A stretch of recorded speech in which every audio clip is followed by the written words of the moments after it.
Joining me now is a man not known for sitting on the fence. He passionately opposed the invasion of Iraq, and now he feels that Hezbollah is justified in attacking Israel. The Respect MP for Bethnal Green is in our central London studio. A very good evening, good morning rather, to you, Mr. Galloway. How do you justify your support for Hezbollah and its leader, Sheikh Hassan Nasrallah? A preposterous way to introduce an item, and what a preposterous first question. 24 years ago, on the day my daughter was born, and I've just celebrated her 24th birthday, I had to dash to the maternity hospital to see her given birth from a mass demonstration in London against the Israeli invasion and occupation of Lebanon. Israel has been invading and occupying Lebanon all of my 24-year-old daughter's life. The Hezbollah are a part of the Lebanese national resistance who are trying to drive, having successfully driven most Israelis from their land in 2000, Israel from the rest of their land, and to get back those thousands of Lebanese prisoners who were kidnapped by Israel under the terms of their illegal occupation of Lebanon. It's Israel that's invading Lebanon, it's Israel that's attacking Lebanon, not Lebanon that's attacking Israel. You've just been carrying a report of 10 Israeli soldiers on the border getting ready to invade Lebanon, and you ask us to mourn that operation as if it were some kind of war crime. Israel is invading Lebanon and has killed 30 times more Lebanese civilians than have died in Israel. So it's you who should be justifying the evident bias which is written on every line on your face and is in every nuance of your voice and is loaded in every question that you ask. Right. You put your finger on the button, though, didn't you, when you said that Hezbollah was set up back in the 1980s in order to remove every Israeli soldier from Lebanese soil. As you said, it achieved that in 2000. No, it didn't. This is a setback. No, it didn't. It didn't. This is a key point that you're concealing from your viewers. Israel was forced out of most of the south of Lebanon in 2000. It still occupies a part of Lebanon since 2000. The Shebra Farms area, which is subject to this latest UN draft resolution. Thousands of Lebanese prisoners have been kidnapped by Israel. Hezbollah I spoke and just a the moment Lebanese ago to the Israeli to Foreign Ministry released. spokesman who said that the 3 Lebanese who have been captured, perhaps you'd like to use that word, have been before a judge These are and not been the through a prisoners. court of law. Oh, please, have a slightly longer memory than 4 weeks. I'm talking about the thousands of prisoners taken during the 18 years of Israeli occupation, illegal occupation of South Lebanon. These are the prisoners that have to be released in exchange for the Israeli soldiers that were captured at the beginning of this wave of the crisis.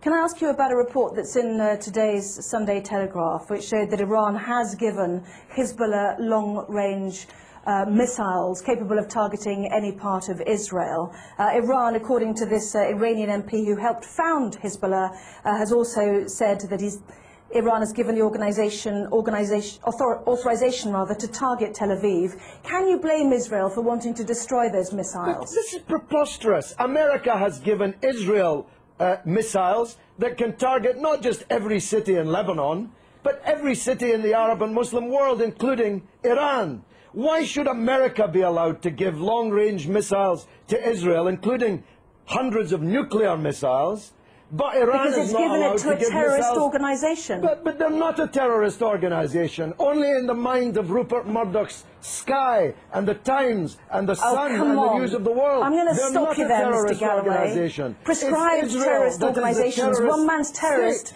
is another man's freedom fighter. We know that perfectly well. In most people's eyes, they are deemed to be. They had a choice, didn't they? Let's understand this. They had a choice, like the IRA, to take on politics.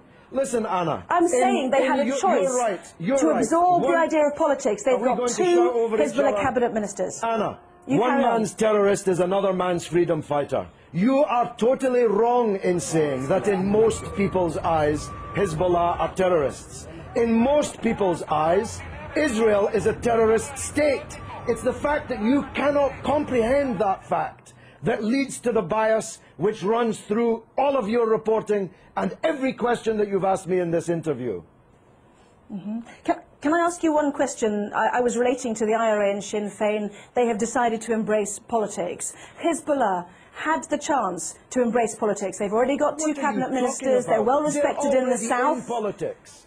They are. That's what I'm saying. If you listen to me, I'm saying they've got two cabinet ministers already. They had a chance to do that. Why did they need to capture and kill Israeli soldiers on the border? Surely that sets back their ambitions to be a political force inside a democratic Lebanon. Look, because Israel occupies their country and holds thousands of their compatriots as kidnapped hostages in their dungeons. It's really very simple, except if you think only in a clock that goes back 4 weeks.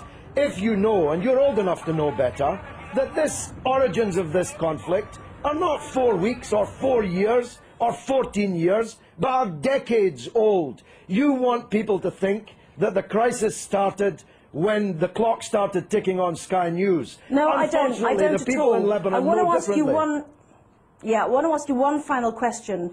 Do you think that the 4 weeks that we've seen, as you mentioned, the 26 days of this crisis, has set back Hezbollah's ambitions? Not only are Israeli soldiers now over the border... Let me finish. Would you mind letting me finish, please?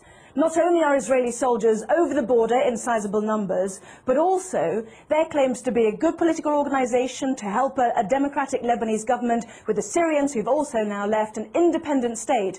That has also come to blows as well. What a silly question. What a silly person you are. Hezbollah is winning the war. You can see it on the other half of the screen. Hezbollah is more popular today. That was not my question. Hezbollah is more popular today in Lebanon, amongst Christians, amongst Sunnis, amongst Shiites, amongst all Arabs, amongst all Muslims, than it has ever been. It's Israel who's lost the war, and Bush and Blair, for politically organising the war, who've lost politically. This is a defeat for Bush and Blair and Israel. Everybody but you can see it. Let me separate out that question then. Is it a setback, given that Hezbollah was set up in order to get Israeli soldiers off Lebanese soil, that there are now more Israeli soldiers on Lebanese soil than there were 26 days ago?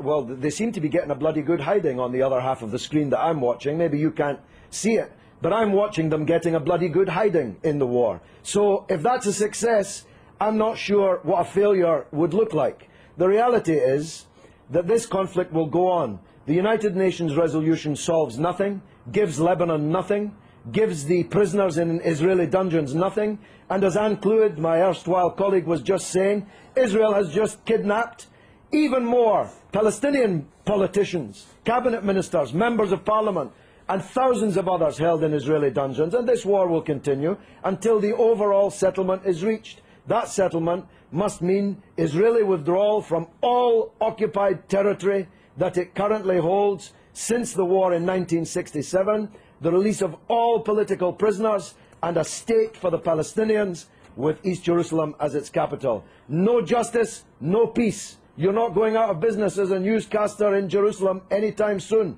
believe me.